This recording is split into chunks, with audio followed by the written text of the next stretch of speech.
Dear students, so today our chapter is microbes in human welfare and topic is microbes in sewage treatment. You all know that large quantities of waste water are generated every day in cities and towns. A major component of this waste water is human excreta. This municipal water waste is also called sewage. It contains large amounts of organic matter and microbes, many of which are pathogenic. So, what happens to all this sewage? So, we are lucky that we are having microorganisms which act on primary treatment, and then secondary treatment is given on this sewage water so that clear water can be obtained.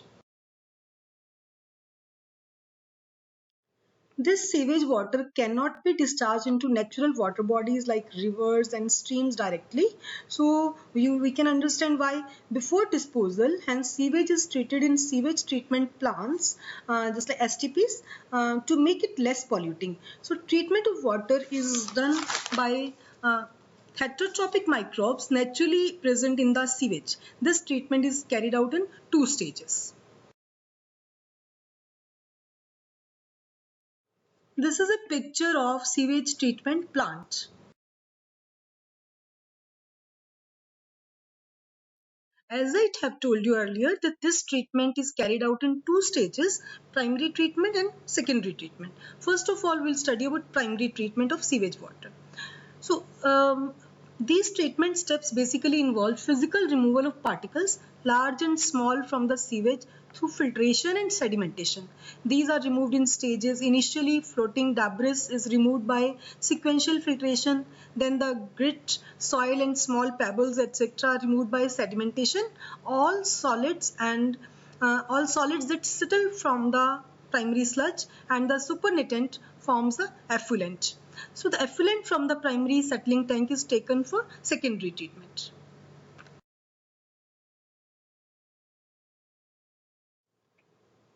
Secondary treatment of sewage water.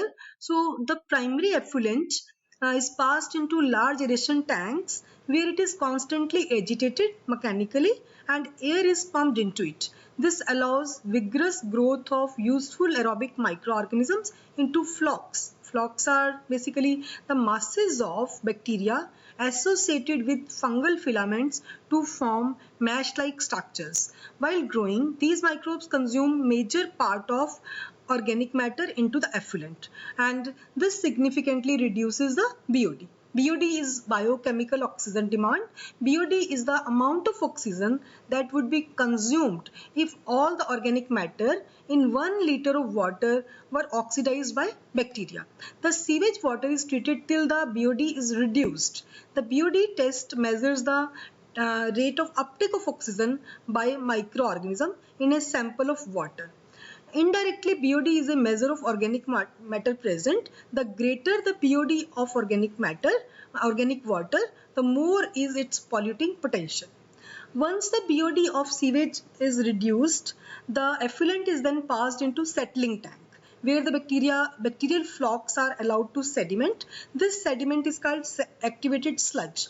A small part of activated sludge is pumped back into aeration tank to serve as an inoculum. Then the remaining major part of sludge is pumped into large tanks called anaerobic sludge digesters. Here other kind of bacteria which grow anaerobically digest the bacteria and fungi in the sludge. During this digestion, bacteria produce a mixture of gases such as methane, hydrogen, sulfide and carbon dioxide. These gases are called biogas and can be used as source of energy as it is inflammable. The effluent from the secondary treatment plant is generally released into natural water bodies like rivers and streams, etc.